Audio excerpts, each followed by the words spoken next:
স্বামী স্ত্রী একসাথে আত্মহত্যা করছে, আত্মহত্যা যাবেন না। আপনি যে কোনো সমস্যার সমাধান, আমরা বিপদে আপদে পড়লে, মুসিবতে পড়লে আমরা সাহায্য চাইব কার কাছে?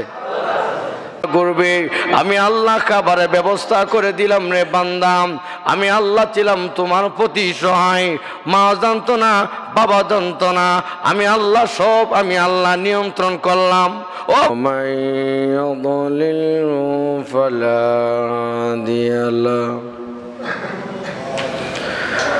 ونشهد أن سيدنا وسندنا وحبيبنا ومولانا محمدا عبده ورسوله أما بعد فأعوذ بالله من الشيطان الرجيم بسم الله الرحمن الرحيم إن الله يأمر بالعدل والإحسان وإيتاء ذي القربى وينهى عن الفحشاء والمنكر والبغي يعظكم لعلكم تذكرون. وقال رسول الله صلى الله عليه وسلم أخلص دينك يكفيك العمل القليل، أو كما قال عليه الصلاة والسلام. إن الله وملائكته يصلون على النبي يا أيها الذين آمنوا صلوا عليه وسلموا تسليما. সকলে মুহাব্বতে নামাজের দুরূদ পড়ি।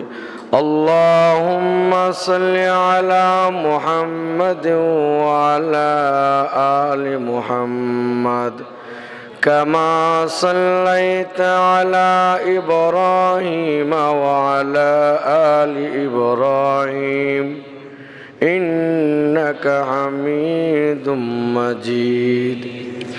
اللهم بارك على محمد وعلى آل محمد كما باركت على إبراهيم وعلى آل إبراهيم إنك حميد مجيد.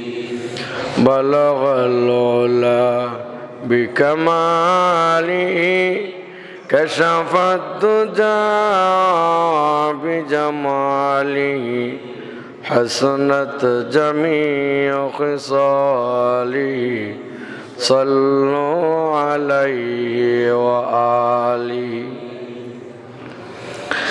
আলহামদুলিল্লাহ, মহান আল্লাহ পাকের দরবার শুকর আদায় করেছি, যিনি দয়া করে মায়া করে মোহাব্বত করে আল্লাহ পাক জান্নাতি বান্দাকে এই জান্নাতের বাগিচার মধ্যে আসার এবং বসার তৌফিক দান করেছেন। এই জন্য আমরা হৃদয়ের গভীর থেকে উচ্চ কণ্ঠে আওয়াজ দিয়ে বলি আলহামদুলিল্লাহ। আপনা আমার মতন বহুত মানুষ রাস্তাঘাটে, হাটে ঘাটে, বাজারে, হাসপাতালে অসুস্থ অবস্থায় আছে। মহান আল্লাহ রাব্বুল আমিন আমাদেরকে সকল প্রকার আপদ বিপদ থেকে হেফাজত করে সুস্থ অবস্থায় আমাদেরকে আল্লাহর হুকুম পালন করার জন্য আল্লাহর মসজিদে আসার তৌফিক দিয়েছেন, এই জন্য আমরা ভাগ্যবান। তো মহান আল্লাহ রাব্বুল আমিন আমাদের আশরাফুল মাখলুকাত সৃষ্টি সেরা করে আল্লাহ দুনিয়াতে পাঠিয়েছেন। আল্লাহ রাব্বুল আমিন আমাদেরকে আল্লাহর সন্তুষ্টি হাসিল করার জন্য দুনিয়াতে পাঠালেন। মানুষ যেন দুনিয়াতে এসে সে আল্লাহর নৈকট্য হাসিল করে, আর সেই মানুষ যেন সেই নৈকট্য হাসিল করে তার যে উদ্দেশ্য সেটাও যেন কামিয়াব হয়ে যায়, সফল হয়ে যায়। তা আমি আপনাদের সামনে যে আয়াত তেলাওয়াত করলাম সূরাতুন নাহলের 90 নম্বর আয়াত, নবীজির অনেক হাদিস থেকে না হাদিস পাঠ করেছি। ওই কোরআন এবং হাদিসকে সামনে রেখে আল্লাহ পাক তৌফিক দান করলে একটি বিষয় নিয়ে আলোচনা করব। সেটা হচ্ছে আল্লাহ বান্দার কাছে কি হক পাবে, বান্দা আল্লাহর কাছে কি হক পাবে। দুনিয়াতে সকলেই একজন আরেকজন কাছে পাওনা আছে কি আছে না? আছে। তো যে আয়াত তেলাওয়াত করলাম অত্যন্ত গুরুত্বপূর্ণ আয়াত। এই আয়াত এত ব্যাপক অর্থবোধক আয়াত। নবীজির যুগে একটা গোত্র ছিল সাকিব গোত্র। ওই গোত্রে একজন সর্দার ছিলেন, ওনার নাম আকসাম ইবনে সাইফি। ওই আকসাম ইবনে সাইফি উনি নবীজির মধুর কণ্ঠে কোরআন তেলাওয়াত শুনে মুগ্ধ হয়ে গেছে। আল্লাহ নবী যে একাত্মবাদের প্রতি দাওয়াত দেয়, এক আল্লাহর দাওয়াত দেয়, কোরআনের প্রচার প্রসার করে। উনি জ্ঞানী গুণী লোক ছিলেন, তো নবীজির কাছে যাচাই বাছাই করে ওনার পছন্দ হয়েছে। উনি ওনার গোত্রের লোকদের কাছে গিয়ে আগে পরামর্শ করল, আমি তো হঠাৎ করে মুসলমান হলে আমার জন্য বিপদ হবে, আমাকে তারা মানবে না। পরামর্শ কি? ওই গোত্রের লোকদের কাছে ওই সর্দার সাহেব কি বলল, ও আমাদের সমাজের লোকেরা, মুহাম্মদ নামে একজন লোক এক আল্লাহর কথা বলে, কোরআনের কথা বলে, আমি ওনার কাছে যেতে চাই। লোকেরা পরামর্শ দিল, সর্দার সাহেব আপনি যাবেন না, মানাই না। আপনি আমাদের সমাজের নেতা, আপনি না গিয়া আমাদের সমাজে দুইজন লোক আল্লাহ নবীর কাছে পাঠান। নবীজি কোরআনের কথা বলে না, কবিতা বলে না, রচনা বলে, আগে যাচাই বাছাই করা হোক। দুইজন লোক পরামর্শ করে আল্লাহ নবীর কাছে পাঠালো নবীকে যাচাই বাছাই করার জন্য। ওই দুইজন লোক আল্লাহর নবীর কাছে গিয়া কোরআনের কথা বলল। দুইটি প্রশ্ন করল, মান আংতা ওয়া মা আংতা, আপনি কে এবং কি? আল্লাহ নবী জবাব দিচ্ছি, আমি আব্দুল্লাহর পুত্র মুহাম্মদ। সবাই বলুন সাল্লাল্লাহু আলাইহি সাল্লাম। দুই নম্বর, আল্লাহ তাআলার বান্দা এবং রাসূল। নবীজি সেই কোরআনে কারিম যে তেলাওয়াত করলো সূরাতুন নাহলের 90 নম্বর আয়াত, আল্লাহ বলে, ইন্নাল্লাহা ইয়া'মুরু বিল আদল ওয়াল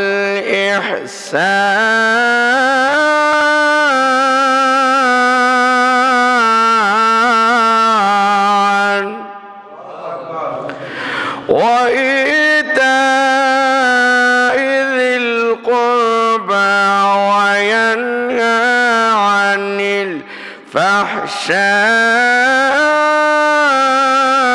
ওয়াল মুনকারি ওয়াল বাগই ইয়া'iযুকুম লা'আল্লাকুম লাআল্লাকুম তাযাক্কারুন।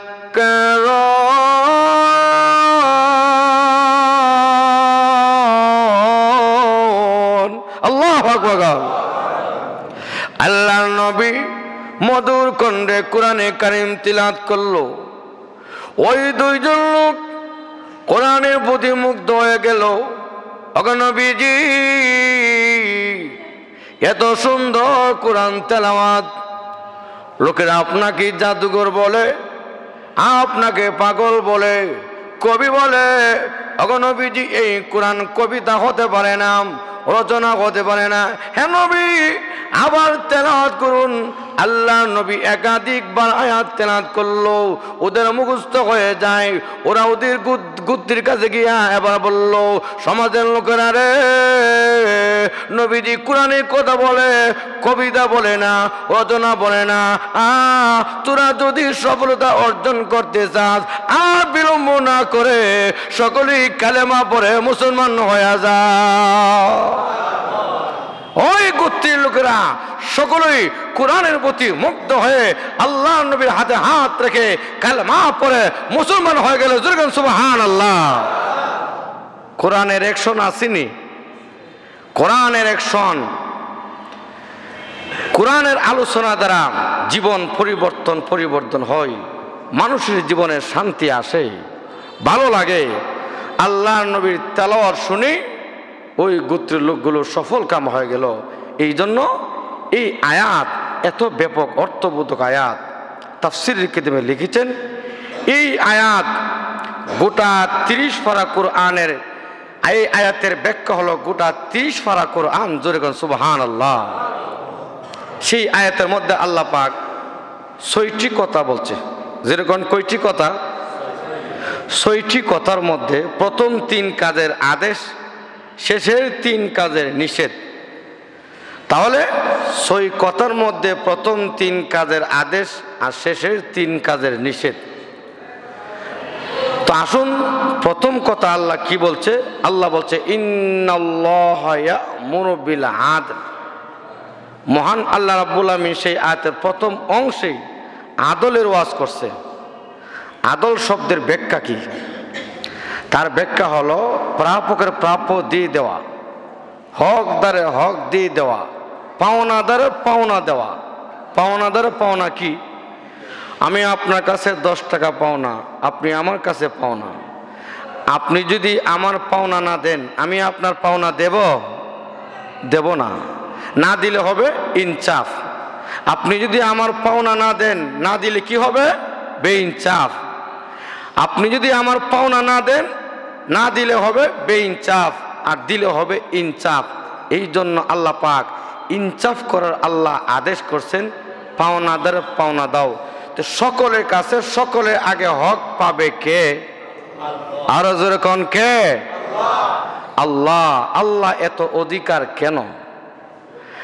আমরা যার যত নুন খাই তার তত গুণ গাই। সবচেয়ে নিয়ামত খাই কার? আল্লাহ। দেখেন, আমরা যে মার গর্ভে ছিলাম, মাও জানতো না আপনার আমার কি খাবার লাগবে, কি লাগবে, এই খবরটা জানতো কে? আল্লাহ। মার গর্ভে 10 মাস 10 দিন ছিলাম। মহান আল্লাহ রাব্বুল আমিন মার গর্ভে এই খাবারটা আল্লাহ কুদরতিভাবে আল্লাহ পৌঁছায় দিয়েছেন। বান্দারে, তোমার সাবানোর শক্তি নাই। ও বান্দা, আমি আল্লাহ রাব্বুল আমিন তোমারে নাভির মাধ্যমে একটা নই ফিট করে আমি আল্লাহ খাবারের ব্যবস্থা করে দিলাম। এই জন্য কবি বলেন, যখন তোমার কেউ ছিল না তখন ছিলাম আমি, এখন তোমার সব হয়েছে, পর হয়েছি আমি রে, পর হয়েছি আমি। মার গর্ভে যখন কেউ ছিল না তখন ছিল কে? আল্লাহ ছিলাও, আমি আল্লাহ ছিলাম বান্দা তোমার প্রতি সহায়, তুমি ছিলে অসহায়, আমি আল্লাহ ছিলাম সহায় বান্দা রে।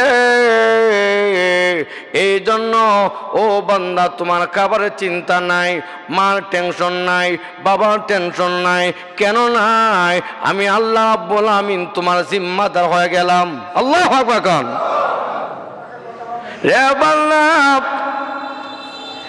দুনিয়াতে এসে গেলি, এখন তোমার বাবা পেয়ে গেলে, মা পেয়ে গেলে, ভাই পেয়ে গেলে, বোন পেয়ে গেলে,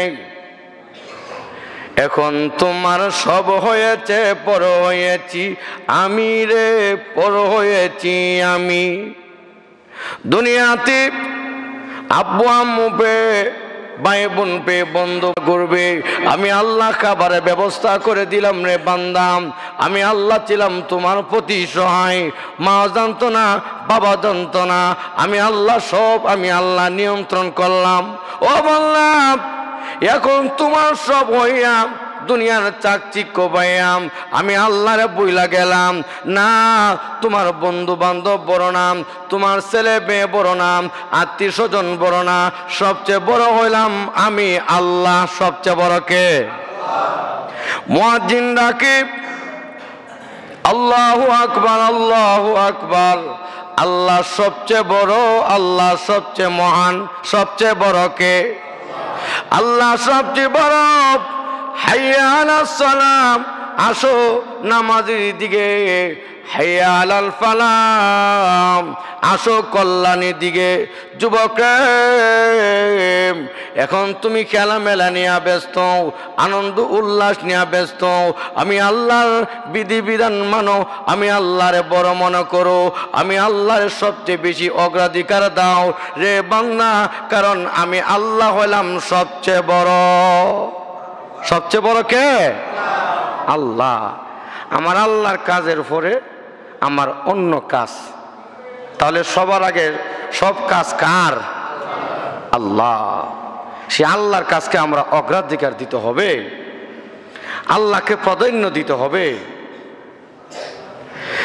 আবার দেখা যাচ্ছে, আবার যখন ইন্তিকালে পড়ে, আবার যখন ওই কবরে কেউ যাবে না,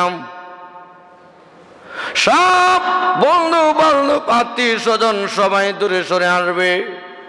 আবার যখন কেউ থাকবে না, তখনও থাকবে কে? আল্লাহ থাকবে। ওই আল্লাহ এত আপন, তাহলে কোন যুক্তিতে আমি আমার আল্লাহর বিধানকে অবহেলা করব? আল্লাহর হকের গুরুত্ব কেন দেব না? আল্লাহর হকের যদি গুরুত্ব দেন, আল্লাহর হক আদায় করেন, তাহলে ইনসাফ করলেন।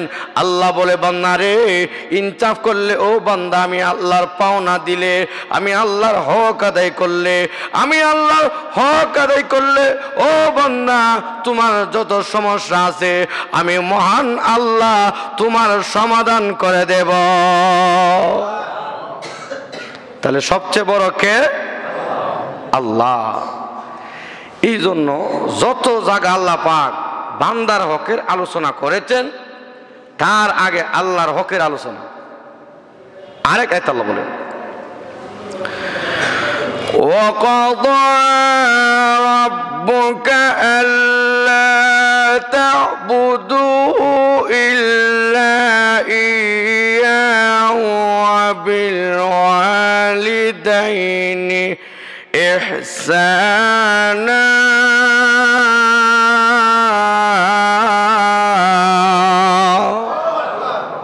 আল্লাহ বলে তোমার পালন কর্তার নির্দেশ, আল্লাহ বাদে কাহারো গোলামি করা যাবে না। তারপরে বলছে ওয়াবিল ওয়ালিদাইনি ইহসানা, বান্দার হকের আলোচনা। কিন্তু আরেক আয়াত আল্লাহ বলছেন ওয়াবুদুল্লাহ ওয়ালা তুশরিকু বিহি শাইআন ওয়াবিল ওয়ালিদাইনি ইহসানা।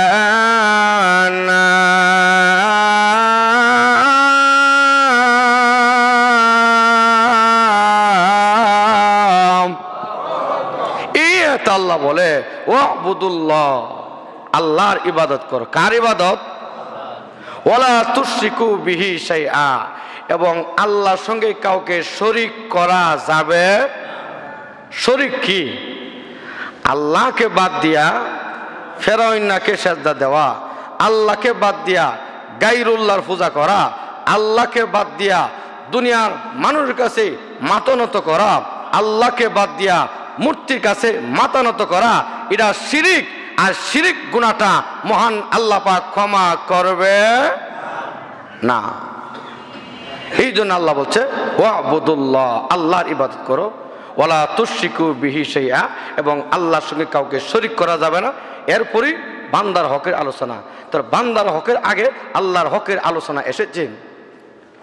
আরেকে আল্লাহ বলছে وَإِذْ أَخَذْنَا مِيثَاقَ بَنِي إِسْرَائِيلَ لَا تَعْبُدُونَ إِلَّا اللَّهَ وَبِالْوَالِدَيْنِ إِحْسَانًا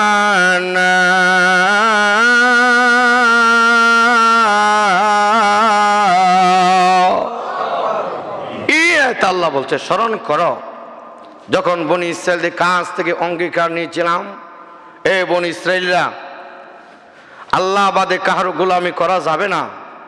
বনি ইসরাইলরা করছে কি? আল্লাহকে বাদ দিয়া ফেরাউনকে সেজদা দেই, আল্লাহকে বাদ দিয়া ফেরাউনকে খোদা মানে। আর ফেরাউন বলে আমি তোমাদের আসল খোদা, আল্লাহ হইছে বাকি খোদা। নাউজুবিল্লাহ। কোন ফেরাউন জনগণের কাছে খোদাগিরি দাবি করছে আর বলে আনা রব্বুকুমুল আলা, আমি সবচেয়ে বড় খোদা। নাউজুবিল্লাহ। কোন অতএব মহান আল্লাহ রাব্বুল আমিন শিরিক গুনাহটা কেন ক্ষমা করবে না? একটা এক্সাম্পল দিলে সহজে বুঝবেন। আপনাদের এলাকার যুবক বিয়ে করছে, আপনাদের কোনাবাড়ি বিয়ে করার পর এই মেয়েটা এখানে এসে সে জীবন যাপন করতেছে। এখন দেখা যাচ্ছে কি এখানে এই যুবকের তার একমাত্র স্ত্রী, এখন যদি সে পরকিয়া করে ভিন্ন পুরুষের সঙ্গে তার যোগাযোগ, তার সঙ্গে সম্পর্ক, উঠা বসা, লেনদেন, তাহলে দেখা যাচ্ছে কি এই যুবকটা তার কানে যদি সেই খবরটা পৌঁছে যে আমার নুন ফানি লতা ফাতা খায়া আরেকজনের গুণগান গাইবে, এই যুবক সহ্য করতে পারবে না, বরদাস্ত করতে পারবে না। ঠিক মহান আল্লাহ বলে আমি আল্লাহ তোমার রব, আমি আল্লাহ তোমার সব, আমি আল্লাহকে সাজদা দিবে, আমার গুণগান গাইবে, আমি আল্লাহর কুদরতে সাজদা দিবে।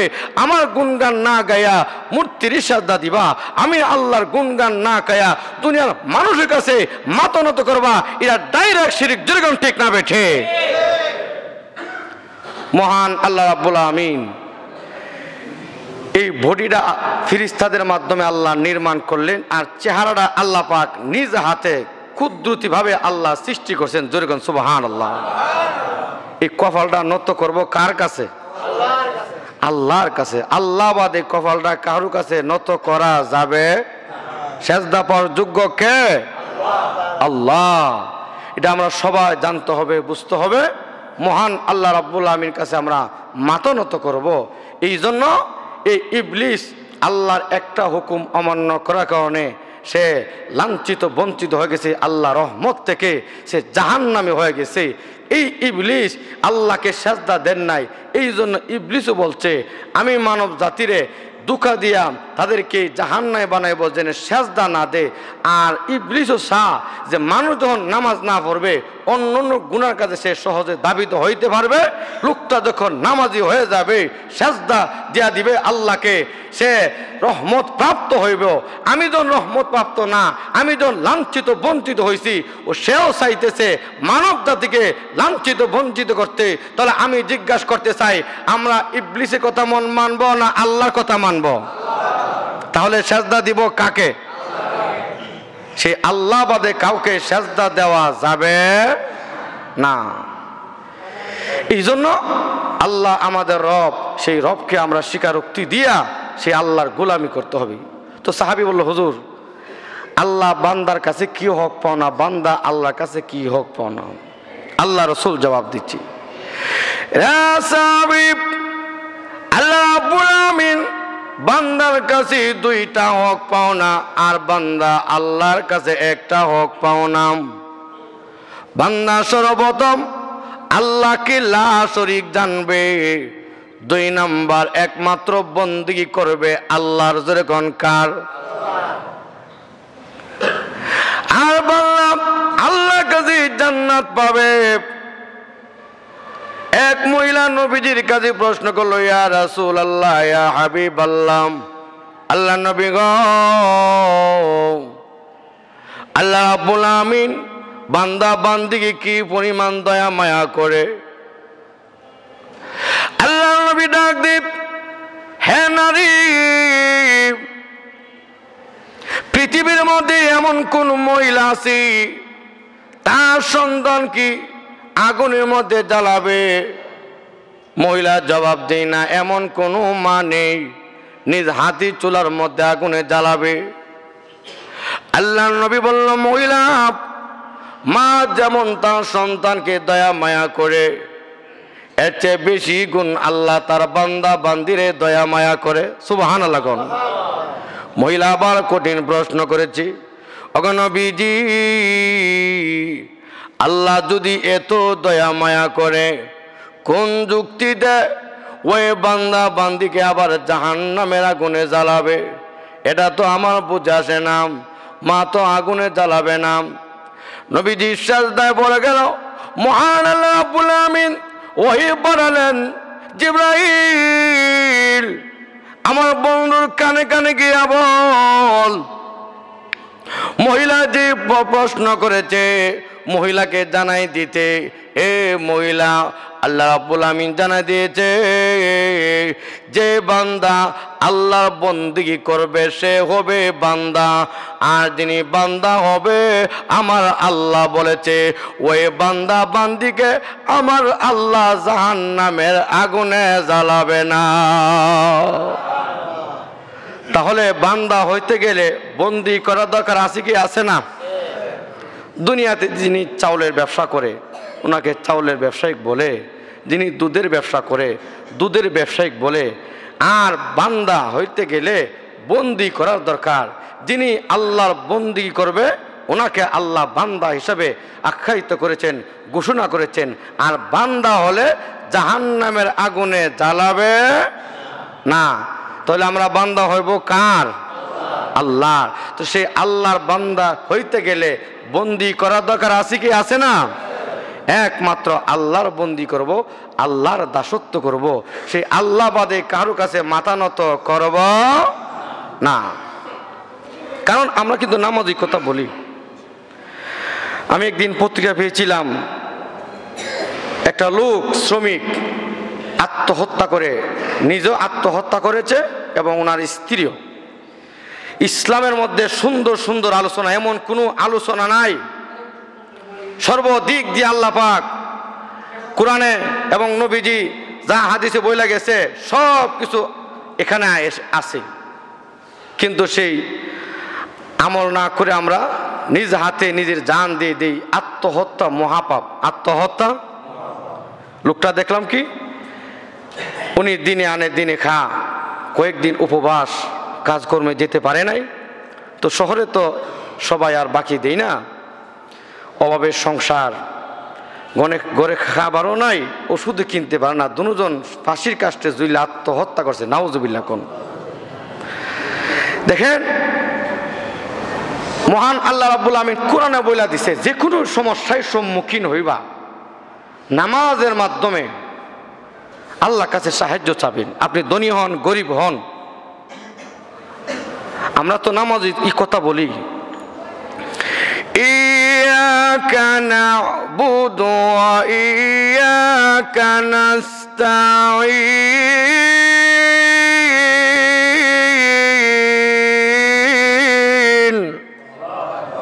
আল্লাহ একমাত্র তোমারই বন্দি করি, তোমারই সাহায্য চাই। আমরা বন্দি করি কার? সাহায্য চাই কার কাছে? অথচ এই কথা বলে যদি আমি আবার আমি আল্লাহকে ভুলা যাই, তাহলে সেই কথার পর আমার হইল না।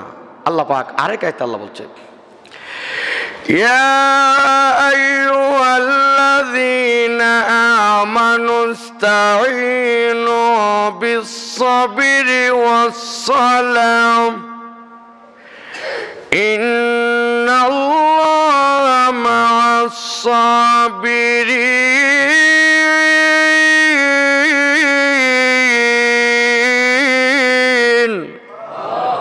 আল্লাহ বলে, হে ইমানদাররা, হে মুসলমানরা, বিপদ আপদে পড়লে, সমস্যার সম্মুখীন হইলে কি করবা? আল্লাহ বলে, ধৈর্য ধারণ করে নামাজের মাধ্যমে আল্লাহ সাহায্য চাও। কার সাহায্য? তারপরে বলছে ইন্নাল্লাহা মা'আস-সাবিরিন, নিশ্চয়ই আল্লাহ সবরকারীদের সঙ্গে, ধৈর্যশীলদের সঙ্গে আল্লাহ আছেন। জোরে বলেন সুবহানাল্লাহ। বিপদে পড়া আমরা কিন্তু হাই হুতাশ করবেন না, ধৈর্য ধরবেন, অটল থাকবেন, অবিচল থাকবেন। আল্লাহর পরে যে নবীজির সম্মান, সেই নবীজিরে নির্যাতন কাফেররা করছে। নবীজি দোয়া করলে সাথে সাথে দোয়া কবুল হয়। সাহাবীরা বলতেছে, হুজুর কবে আল্লাহ সাহায্য আসবে? হুজুর আর সহ্য করতে পারতেছি না, আগুন দিয়া জ্বালিয়ে ফুড়ে ছাই ছাই করে দিচ্ছে, বাড়ি ঘর থেকে বের করে দিচ্ছে, রাস্তা নির্যাতন, বাজারে গেলে নির্যাতন, মসজিদে আসলে নির্যাতন, এখানে সেখানে নির্যাতন, এত অত্যাচার জুলুম। অগণবিধি কবে সাহায্য আসবে? তারপরে আল্লাহ পাক 13 বছর পরে আল্লাহ সাহায্য করছে কি করছে না? আচ্ছা যাক, আপনি আমি উম্মত, নবীজি ছিল, আল্লাহ পাক শক্তি দিয়া, আল্লাহ অলরাউন্ডার, আধ্যাত্মিক শক্তিকণ, বাহ্যিক শক্তিকণ সব কিছু দিয়ে আল্লাহ পাঠাইছে। নবীর মতন তো আমার ধৈর্য নাই। তারপর আল্লাহ বলে দিছে, নামাজের মাধ্যমে আল্লাহ সাহায্য চাইও বান্দা, সাহায্য চাইও, আমি আল্লাহরে বইল না। এই জন্য আমরা আজকে এই নামাজের কথা বইলা যাই। আল্লাহর নবী আরেকদিন বিপদের সম্মুখীন হয়েছে। আল্লাহর নবী যখন ঘরে ঘরে কালেমা দাওয়াত দিচ্ছে, আবু জেল, উতবা সাহিবা ষড়যন্ত্র চালাচ্ছে, মুহাম্মদকে মেরে ফেলতে হবে, নাউজুবিল্লাহ কন, বিভিন্নভাবে চক্রান্ত। পাশের রাষ্ট্রে হাবিব ইবনে মালিক করে নাম, ওই বাদশাকে খবর দিল, মুহাম্মদ নামে একজন লোক এক আল্লাহর কথা বলে, কোরআনের কথা বলে, মুহাম্মদকে মারার জন্য আমরাকে আপনাকে আমন্ত্রিত, নাউজুবিল্লাহ কন। ওই রাজা বাদশা অস্ত্রে সজ্জিত হয়ে আল্লাহর নবীকে চতুর্দিক দিয়ে ঘেরাও করে ফেলল। একজন বীর বাহাদুর পাঠালো, মুহাম্মদকে ধরে নিয়ে আসো। ওই বীর বাহাদুর আল্লাহর নবীর কাছে গিয়া বলল, ও মুহাম্মদ, আমাদের রাজা মহোদয় আপনাকে তালাশ করতেছে। আল্লাহর নবী বের হয়ে যাচ্ছে, নবীজির চাচা চাচি বাধা দিচ্ছে, মুহাম্মদ আর সামনে যেও না, তোমাকে মেরে ফেলবে। আল্লাহ নবী জবাব দেয়, ও চাচা চাচি, বই করবেন না, চিন্তা করবেন না, আল্লাহ আমাকে সাহায্য করবে, আল্লাহ মহান, আল্লাহ সবচেয়ে বড়, আল্লাহকে বই করুন। আল্লাহ নবী যাচ্ছি, রাজা বাদশাহ, ওই রাজা বাদশার কানে কানে আবু জেহেল কুমন্ত্রণা দিচ্ছে, মুহাম্মদ জাদুঘর, মুহাম্মদ পাগল। রাজা বাদশার নিয়ে তোল, জাদু তো দুনিয়াতে চলে, আসমানের জাদু চলবে না, চন্দ্রে চলবে না, সূর্য চলবে না। আল্লাহর নবীকে প্রশ্ন করব, ওই আসমানের চন্দ্র দ্বিখণ্ডিত করতে। আল্লাহর নবীর কাছে যাওয়ার পরে নবীজি নুরানি চেহারা দেখে রাজা বাদশার মনটা গলে গেছে। সুবহানাল্লাহ। ও মুহাম্মদ, আপনি কি নবী দাবি করেন? জি। আপনি কি মুজিজা দেখাতে পারেন? জি। তাহলে আপনি কি এই মুহূর্তে সূর্য উদয় করে আকাশে চাঁদ দ্বিখণ্ডিত করতে পারবেন? আল্লাহ নবী বলল, পারবো। আমাকে 2 রাকাত হাজতের নামাজের সময় দেন। আল্লাহ নবী 2 রাকাত নামাজে দাঁড়া গেল। নবীজি নামাজের সাজদায় পড়ে করুণ কান্না শুরু করে দিয়েছে, প্রভু গো, আল্লাহ আপনি আমার রব, আপনি আমার সব। বেঈমান কাফেররা আল্লাহ চতুর্দিক দিয়ে আমাকে ঘেরাও করে ফেলেছে আমাকে মারার জন্য। প্রভু কেউ নেই, আল্লাহ বেঈমান কাফেররা আমাকে অপমানিত করবে, লজ্জিত করবে। আমাকে প্রশ্ন করেছে চন্দ্র দ্বিখণ্ডিত করার জন্য, আল্লাহ সূর্য উদয় করার জন্য। তারা আমার মুজিজা দেখতে চায়। আল্লাহ আপনি আমাকে সাহায্য না করলে আল্লাহ আবু জাহল, উতবা সাহিবা তারা আমাকে নিয়ে আল্লাহ লাভি করবে, মস্কারি করবে। আল্লাহ বলেন, জিবরাইল রে আমার বন্ধু ওসিলা করে আমি আল্লাহ আসমান বানাইলাম, জমিন বানাইলাম। জিবরাইল রে আমার বন্ধু কানবে, আমি আল্লাহ মেনে নিতে পারি না। আমার বন্ধুর কানে কিনা গিয়া বলো আমি মহান আল্লাহ, আমার বন্ধুর দোয়া আমি আল্লাহ কবুল করে নেব। জিবরাইল কানে কানে বলল এখন নবীজি কানবেন না, মহান আল্লাহ আপনাকে সুসংবাদ দিয়েছে, আপনি যা দোয়া করবেন আল্লাহ তা কবুল করবে। ইয়া রাসূলুল্লাহ, ইয়া হাবিবাল্লাহ, নবী গো আরো সুসংবাদ গ্রহণ করুন। ওই কাফির বাদশা এসেছে আপনাকে অপমানিত করবে, লজ্জিত করবে, পারবে না। রাজা বাদশা আপনার মুজিজা দেখে কালেমা পড়ে মুসলমান হয়ে যাবে। আরেকটা খবর শুনেন, এই রাজা বাদশাহ মুসলমান হয়ে তার মেয়ে আছে, মেয়েটা অসুস্থ, অনেক ডাক্তার খনহার কবিরাজ দেখাচ্ছে, কেউ পারলো না ভালো করতে। আপনাকে কানে কানে বলবে হুজুর আমার মেয়েটা অসুস্থ, আপনি বলবেন ফোরে বইল, ফোরে আর মনে নাই। যাক আল্লাহর নবীকে এই সুসংবাদ দিয়া জিবরাইল আলাইহিস সালাম চলে গেছে। নবীজি তো নামাজ পড়ে সাহায্য চাইছে কার কাছে? নবীজি আমল করছে, সাহায্য করছে কে? আল্লাহ। রাজা বাদশা বলছে সূর্য উদয় করেন, আপনি যে নবী হইছেন এটা দলিল আছে কি আছে না? আমি দলিল দেখতে চাই। তো কাফের দিকে মাঝে মাঝে কিছু যুক্তি দিয়া দলিল দিতে হবে, যুক্তি দিতে হবে। কাফের তো সে তো ডাইরেক্ট কোরআন হাদিস বুঝবে না। আল্লাহ রসুল ডাইরেক্ট বলে আকাশে সূর্য উদয় হয়ে যাও, এই কথা বলার সাথে সাথে তাম দুনিয়া অন্ধকার হয়ে গেছে। সুবহানাল্লাহ কোন ওই আকাশের চাঁদকে বলে আকাশের চাঁদ, শাহাদাত আঙ্গুলের মাধ্যমে ইশারা করতে দেরি হয়েছে, এক মুহূর্তে ওই আকাশের চাঁদ দুই টুকরা হয়ে কম্পন শুরু হয়ে গেল। দেখেন আল্লাহু আকবার। এই যে আকাশের চাঁদের যে কালো কালো দাগ দেখি, এটাই আকাশের চাঁদের জোড়াটা। আল্লাহ নবীর হাতের ইশারা মাধ্যমে এই চাঁদ দ্বিখণ্ডিত হয়ে তরতর করে কাঁপতেছে। হুজুর আমি যে কাঁপতেছি আপনার হুকুম পালন করতে পারতেছি না, এই জন্য ভয়ে ভয়ে কাঁপি। রাজা বাদশা আরো যাচাই বাছাই করলো, পাশের গ্রামে লোক দেখে বলল এমন অলৌকিক ঘটনা দেখেছ মুজেজা? ওই পাশের দেশের লোকেরা বলল হ্যাঁ হাবিবুল মালিক, জীবনে কোনোদিন এমন অলৌকিক ঘটনা দেখি নাই। আকাশের চাঁদ দ্বিখণ্ডিত হতে ওই রাজা বাদশা আর বিলম্ব করে নাই। আবু জেহেল রে, এই নবী পাগল নয়, জাদুঘর নয়। জাদু তো দুনিয়াতে চলে, আসমানে জাদু চলে। এই নবী যে আল্লাহর নবী আমি বিশ্বাস করে নিলাম।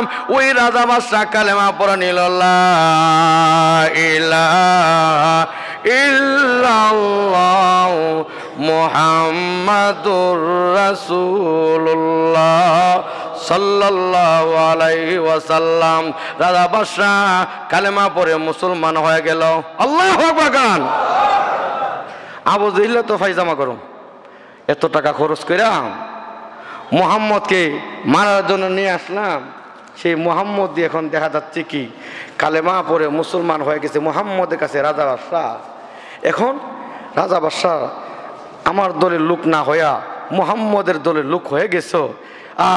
এখন নবীরে গালি দে, মুহাম্মদ আগে জাদু করতো জমিনে, এখন করো আসমানে। নাউজুবিল্লাহ কোন। নবীর ছাতা হয়ে ইমান আনে নাই, শত শত মাইল দূর থেকে এসে হাবিব ইবনে মালিক আমার নবীর মধুর কালেমা পড়ে মুসলমান হয়ে গেছে। আল্লাহ পাক আর সহ্য করতে পারেন নাই, আল্লাহ আয়াত নাজিল করছে, ফালা সাদ্দাকা ওয়ালা সাল্লাম ওয়ালাকিন কাযযাবা ওয়া তাওয়াল্লা।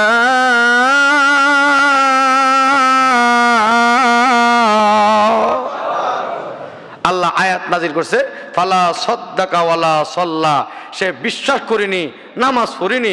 আবু জেহেল আবার আমার নবীরে মিথ্যা বলতেছে, আবারও বলতেছে নবীরে জাদুঘর। নাউজুবিল্লাহ কোন। এই কথা বইলা বইলা চলে যাচ্ছে। আর এদিক দা রাজা বাদশাহ আমার নবীর মধুর কালেমা পড়া মুসলমান হইয়া নবীজির কিছু হাদিয়া দিয়া গেছে। আল্লাহু আকবার। ওই জিবরাইল আলাইহিস সালাম যে কানে কানে নবীজিরে বলছিল হুজুর তার একটা মেয়ে আছে, মনে আসেনি হুজুর? ও এখন বলতে, হুজুর আমার মেয়েটা অসুস্থ, কঙ্কাল, অনেক ডাক্তার খনহার কবিরাজ দেখাচ্ছি, কেউ পারলো না। নবী গো আমার মেয়েটার জন্য দোয়া করেন। নবীজি বললে ফরে বইল, আর মনে নাই ওই রাজা বাদশাহ দেশের বাড়িতে আবার চলে যাচ্ছে, যেতে যেতে গিয়া দেখে গেটের সামনে মেয়েটা সুস্থ সবল। মা, কোন ডাক্তার তোমাকে চিকিৎসা করেছে আমাকে বল, আমার অর্ধেক রাজ্য দিয়ে দিব। বাবা গো কোনো ডাক্তার নয়, খনহার নয়।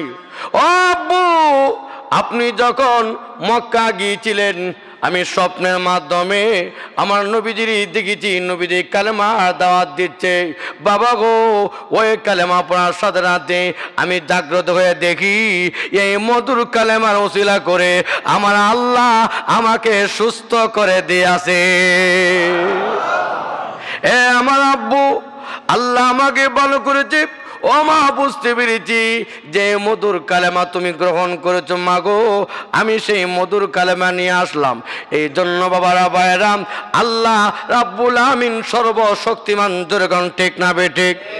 তাহলে আমরা মুসলমান আত্মহত্যা করব না, আমরা যে কোনো বিপদে আপদে পড়ব রবের গুলামি করে, দাসত্ব করে আমরা রবের গুলামি করে সাহায্য চাইব কার কাছে? ইয়াকিন, বিশ্বাস রাখেন, ইয়াকিন বিশ্বাস রাখেন। আজ থেকে 25 বছর আগের ঘটনা। আমি ছাত্র জীবনে যে মাদারহাট লেখাপড়া করতাম, ওখান থেকে আবার শহরে যেতে হইলে 6-7 কিলো হেঁটে যেতে হয়। শহরে গিয়ে বিকালবেলা ক্লান্ত হয়ে গেলাম। তখন চিন্তা করলাম, হ্যাঁ আজকে এমন ক্লান্ত হইলাম, আবার হেঁটে যাব, মাটির রাস্তা, কোনো রিক্সা নাই। তখন আল্লাহর কাছে দোয়া করলাম, আল্লাহ তো কোরআনে বলছে নামাজের মাধ্যমে বিপদ আপদে পড়লে আল্লাহর কাছে সাহায্য চাও। তো মসজিদে আল্লাহ রসুল বলছে রোজাদারের দোয়া কবুল। আমি আল্লাহর কাছে দোয়া করলাম, আল্লাহ জীবনে রোজা ভঙ্গ করি নাই, আপনি আমাকে সাহায্য করুন। নামাজ পড়ে মসজিদ থেকে বের হইলাম, এখন আর শরীরে কোনো ক্লান্তি নাই। সুবহানাল্লাহ কোন আল্লাহ বলে, যে আমার প্রতি যেমন ধারণা করে, বান্দা যদি 100% ইয়াকিন বিশ্বাস রাখে, বান্দা তোমার কল্পনা ধারণা ছিল না আমি আল্লাহ তোমাকে সাহায্য করবো। সুবহানাল্লাহ। এই জন্য বলতেছিলাম, ওই যে স্বামী স্ত্রী একসাথে আত্মহত্যা করছে, আত্মহত্যা যাবেন না। আপনি যে কোনো সমস্যার সমাধান, আমরা বিপদে আপদে পড়লে, মুসিবতে পড়লে আমরা সাহায্য চাইব কার কাছে? পারলে আমরা শেষ সাথে তাহাজ্জুদ নামাজ পড়া আল্লাহর কাছে কান্নাকাটি করবেন। যতক্ষণ পর্যন্ত দোয়া কবুল না হয়েছে আমরা দোয়া ছাড়ব না। এই ইয়াকিন বিশ্বাস রেখা, আর বিপদে পড়লে কান্না আসে, কান্না আসে। কাজে এই জন্য বিপদে পড়ে কান্না আসে, এই কান্না করে যদি আপনি আল্লাহর কাছে দোয়া করতে পারেন, যে কোনো মুসিবত হই আল্লাহ রাব্বুল আমিন আপনি আমাকে সাহায্য করবে। কিন্তু আজকে আমরা দেখা যাচ্ছে কি, সে আমল ছেড়ে দিচ্ছি, আমল ছেড়ে দিয়াম, আজকে আমার বাহ্যিক দৃষ্টি চলে গেছে দুনিয়ার দিক দিয়াম। এ ভাই, আমার আল্লাহ প্রতি সেই ইয়াকিন বিশ্বাস রাখেন। আল্লাহ বলে, বান্দা রে তোমার কল্পনা ধারণা ছিল না, ও বান্দা দুনিয়ার সব ডাক্তার খনহার কবিরাজ না পারলেও আমি আল্লাহ তোমাকে সাহায্য করবো। সুবহানাল্লাহ।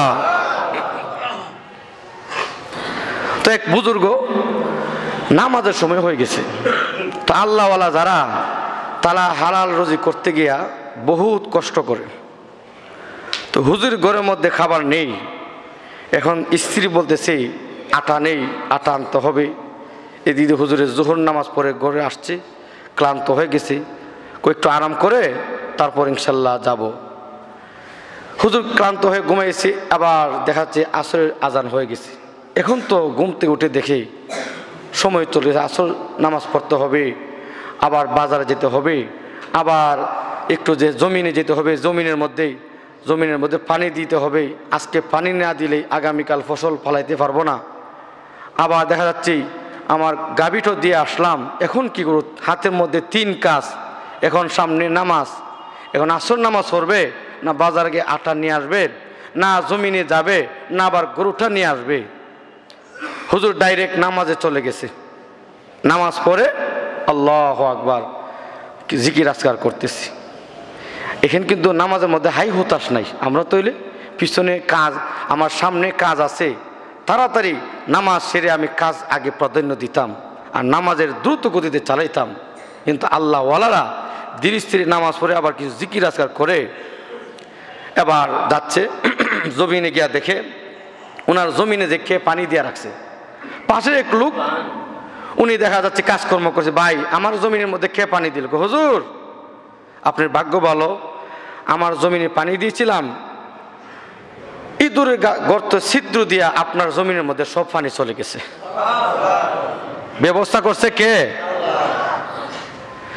ভাই আমার গরুটা কিনে দিয়েছিলাম, দেখছিলেন ভাই হুজুর একটা কুকুর এই গরুটারে দৌড়ায় যে কোথায় নিছে আমি বলতে পারি না, দেখলাম দৌড়াইতেছে।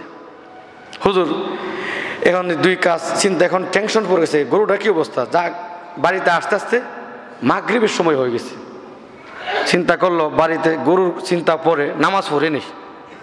কি পড়ে নি? নামাজ। নামাজ নামাজের গুরুত্ব, আপনি নামাজের টাইম চলে যাবে তাহলে ওখানেই আপনি গামছা বিছায় নামাজ পড়ে নেন। শয়তানে ওয়াসওয়াসা দিবে, গাম কিন্তু নাফাক, আসলে গাম নাফাক না, গাম নাফাক, শয়তানে ধোঁকা দিবে।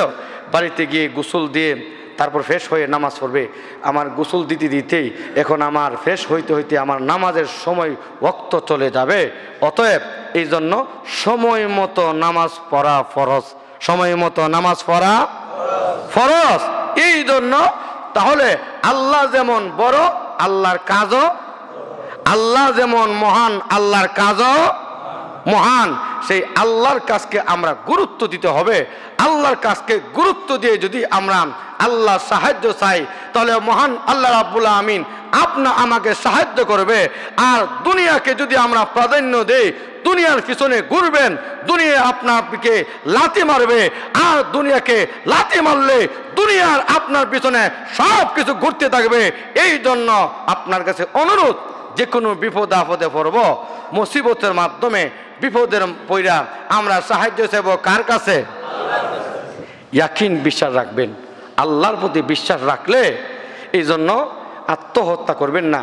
কিয়ামতের দিন যে আপনি অভাবে, আমরা কিন্তু মুসলমান অভাবে ফিরে আজকে স্বভাব নষ্ট হয়ে যাই।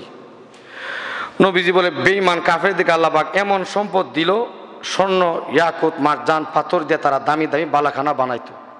কিন্তু আমি নবী দোয়া করি নাই। কেন করি নাই? তারা দুনিয়ার চাকচিক্য হইরাম, ওই তারা বেঈমান হয়ে যাবে। এমনি তো দুনিয়ার লোভে হইরাম আমরা দেখা যাচ্ছে অনেক লোক এরকম নাস্তিক হয়ে যায়। আছে কি আছে না? মুসলমানের ছেলে মেয়ে এই দুনিয়ার লোভে হইরা আমেরিকা তারা স্বর্ণের মেডেল দেয়, তারা একটু তারা দেখা যাচ্ছে কি সুযোগ সুবিধা দিয়ে দুনিয়ার দিক দিয়া মুসলমানের বিরুদ্ধে, কোরআনের বিরুদ্ধে কথাবার্তা বলবে, মানে নাস্তিকই কথাবার্তা বলবে। এই জন্য মুসলমানের সন্তান যে মুসলমানের ক্ষতি করে, এই ক্ষতিটা বেঈমান কাফেররা এত বেশি করে না। এই জন্য মুসলমানের সন্তান হইয়া আমি যেন নাস্তিক না হই, মুসলমানের সন্তান হয়ে যেন আমি দুনিয়ার লোভে পইরা ওই আমার আসল বাড়ি আসল ঘর জান্নাতের কথা না বলি।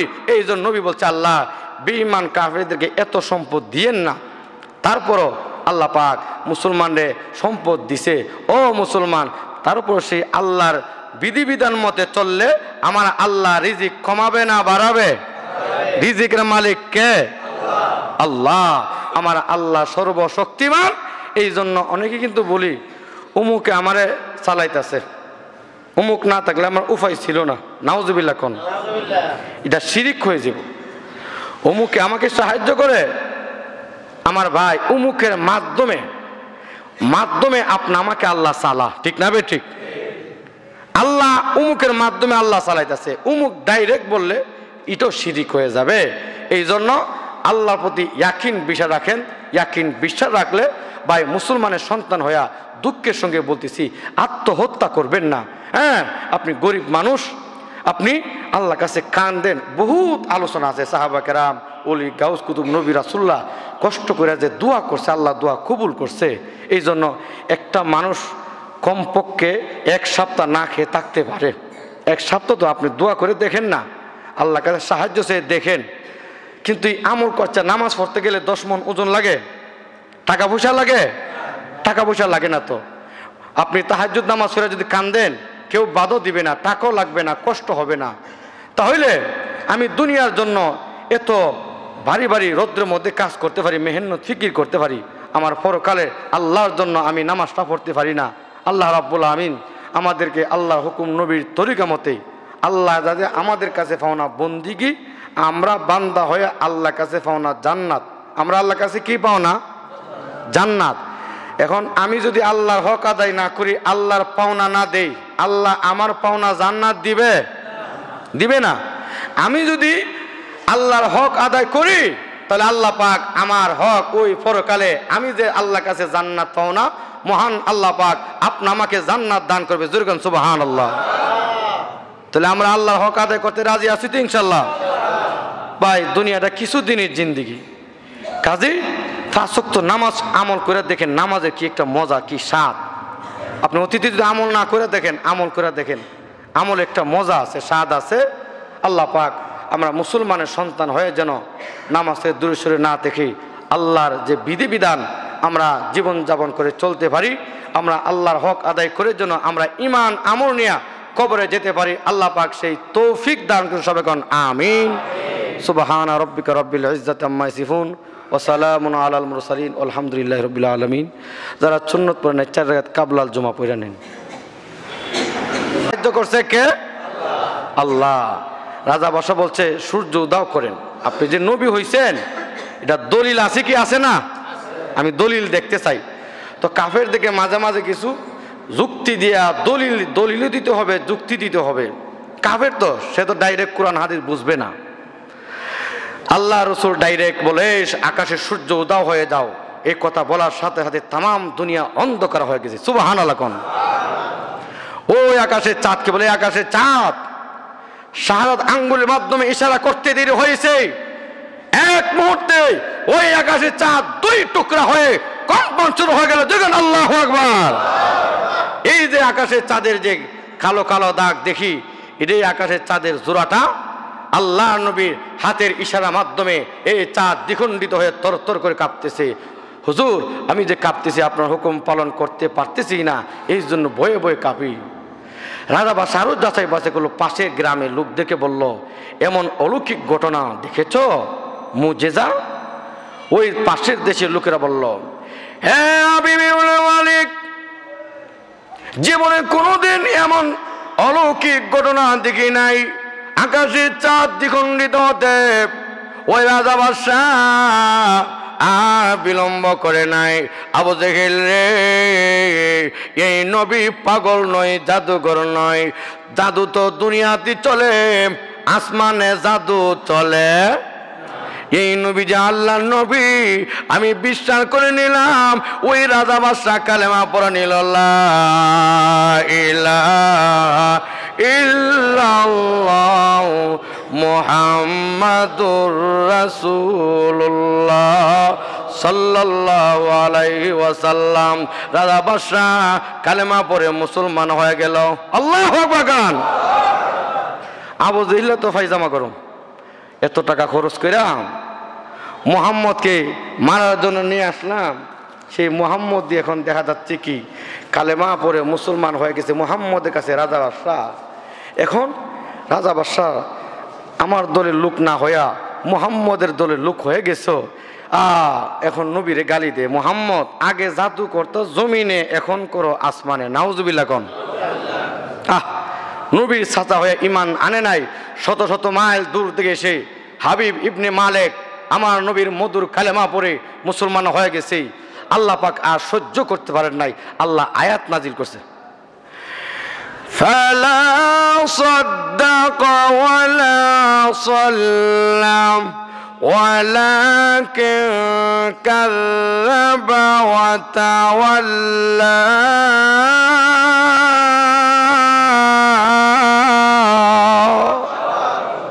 আল্লাহ আয়াত নাজিল করছে, ফালা সাদ্দাকা ওয়ালা সাল্লা, সে বিশ্বাস করেনি, নামাজ পড়েনি। আবু জেহেল আবার আমার নবীরে মিথ্যা বলতেছে, আবারও বলতেছে নবীরে জাদুঘর। নাউজুবিল্লাহ কোন। এই কথা বইলা বইলা চলে যাচ্ছে। আর এদিক দা রাজা বাদশাহ আমার নবীর মধুর কালেমা পড়া মুসলমান হইয়া নবীজির কিছু হাদিয়া দিয়া গেছে। আল্লাহু আকবার। ওই জিবরাইল আলাইহিস সালাম যে কানে কানে নবীজিরে বলছিল, হুজুর তার একটা মেয়ে আছে, মনে আসেনি হুজুর? ও এখন বলতে, হুজুর আমার মেয়েটা অসুস্থ, কঙ্কাল, অনেক ডাক্তার খনহার কবিরাজ দেখাচ্ছি, কেউ পারলো না। নবী গো আমার মেয়েটার জন্য দোয়া করেন। নবীজি বললে ফরে বইল, আর মনে নাই। ওই রাজা বাদশাহ দেশের বাড়িতে আবার চলে যাচ্ছে, যেতে যেতে গিয়া দেখে গেটের সামনে মেয়েটা সুস্থ সবল। মা, কোন ডাক্তার তোমাকে চিকিৎসা করেছে আমাকে বল, আমার অর্ধেক রাজ্য দিয়ে দিব। বাবা গো কোনো ডাক্তার নয়, খনহার নয়। ও আব্বু, আপনি যখন মক্কা গিয়েছিলেন আমি স্বপ্নের মাধ্যমে আমার নবীজির দেখেছি, নবীজি কালেমা দাওয়াত দিচ্ছে। বাবা গো ওই কালেমা পড়ার সাথে সাথে আমি জাগ্রত হয়ে দেখি এই মধুর কালেমার ওসিলা করে আমার আল্লাহ আমাকে সুস্থ করে দিয়েছে। এ আমার আব্বু, আল্লাহ আমাকে ভালো করেছে। ও মা, বুঝতে পেরেছি যে মধুর কালেমা তুমি গ্রহণ করেছো। মা গো আমি সেই মধুর কালেমা নিয়ে আসলাম। এই জন্য বাবারা ভাইরাম, আল্লাহ রাব্বুল আমিন সর্বশক্তিমান, জোরে কোন ঠিক না বেঠিক? তাহলে আমরা মুসলমান